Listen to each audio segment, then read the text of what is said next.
अभी सर विधानसभा चुनाव सर पर है, तो आप हमें ये बताएं कि आज के समय में सरकार का राजनीतिक प्रभाव और जो आज के छोटे व्यापारी हैं, मध्यम वर्ग के व्यापारी, फुटपाथ वाले, चाहे सरकार भाजपा की हो या कांग्रेस की हो या किसी अदर पार्टी की हो, इन पर क्या असर होता है? चुनाव का बोझ कितना पड़ता है? आप बताएं।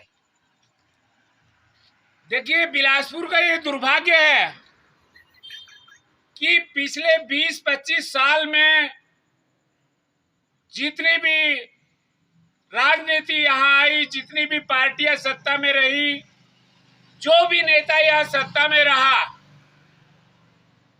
मैं बात कर रहा हूँ छत्तीसगढ़ बनने के बाद। सन 2000 के बाद यहाँ पे बाहर से बहुत से लोग बड़ी उम्मीद के साथ आए कि यहाँ कमाने खाने का अवसर मिलेगा, विकसित प्रदेश बनेगा। लेकिन देखा गया है कि पिछले 20-25 साल 15 साल में बिलासपुर का जो नेता रहा है, उसके जमाने में चाहे वो शनिचरी के फल ठेला वाले हो, चाहे वो बृहस्पति बाजार के फल ठेला वाले हो, या फिर चाट वाले, ठेला वाले, गुपचुप वाले, पूरे शहर में नगर निगम के माध्यम से जो अत्याचार होते हैं, उनको लूटने का, उनके ठेले जब्त करने का, उनके काटा तराजू उठाने का, उनके फल लूटने का, ये अत्याचार किसी नेता ने रोका नहीं आज तक। आज फुटपाथ पे इतना बड़ा शहर बन गया है, किसी नेता ने ये नहीं सोचा कि जो 10,000 रखा है, जो 15,000 रखा है, जो 25,000 रखा है, वो अगर किसी थोक व्यवसायी से सामान खरीद कर फुटपाथ पे बेचना चाहे तो कैसे बेचेगा, कैसे ठेला लगाएगा, कैसे व्यापार करेगा? ये किसी जनप्रतिनिधि ने नहीं सोचा। क्यों नहीं सोचा? आज हजारों लोग बेरोजगार हैं। मोदी जी बोलते पकोड़ा बेचो, चाट बेचो। अरे कहां बेचो? ये तो बताओ, आप कहां बेचो? आपका प्रशासनिक आतंकवाद, नगर निगम का आतंकवाद इन लोगों को कमाने खाने नहीं देता है। आप किस जनप्रतिनिधि की बात करते हो? किससे वोट की बात करते हो? आपने इस वर्ग के जो हजारों लोग हैं आज बिलासपुर में, अगर गिनती करोगे तो 30-35 हजार ऐसे आदमी निकल जाएंगे जो फुटपाथ पे काम करते हैं, जो ठेला लगाते हैं, जो छोटा छोटा व्यवसाय करते हैं। उनके बारे में किसी जनप्रतिनिधि ने आज तक सोचा नहीं है।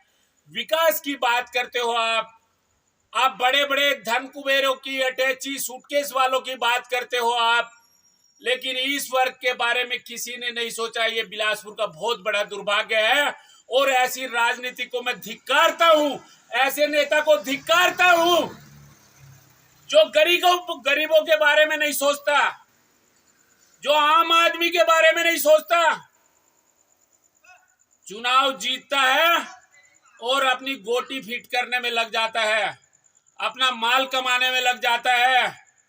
बिलासपुर के पिछले 20-25 साल के इतिहास में अगर देखेंगे तो नेता के पास किसी गरीब आदमी के लिए टाइम नहीं रहा, किसी गरीब आदमी के लिए नीति बनाने का टाइम नहीं रहा, किसी आदमी के रोजगार, छोटे व्यापारी के लिए, फुटपाथ वालों के लिए कोई योजना बनाने का टाइम नहीं रहा। क्यों नहीं रहा? कैसे जनप्रतिनिधि हो आप? ये बिलासपुर का बहुत बड़ा दुर्भाग्य है। देखिए, अमीरों की अमीरी तभी तक है जब तक गरीब जिंदा है।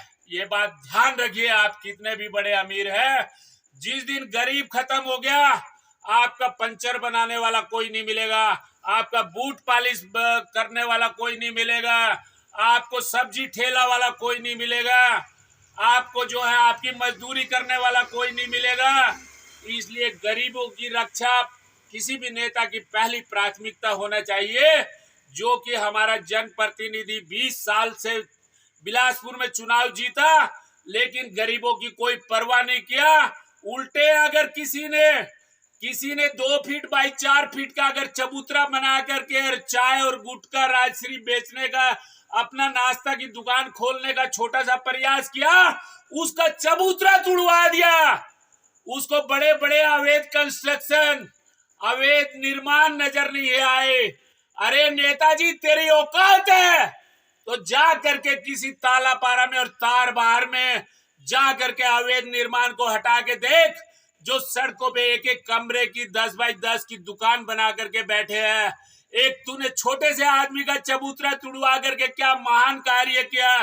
तू कैसा नेता है एक मंत्री होते हुए। अरे लड़ना है तो अपने लेवल के आदमी से लड़ नेताजी। आप एक छोटे से आदमी को आप उसका चबूतरा तुड़वा करके उसको बेरोजगार कर दिया। धिक्कार है आपकी राजनीति पे, आपके मंत्रित्व पे। बस इतना ही कहना है मुझे।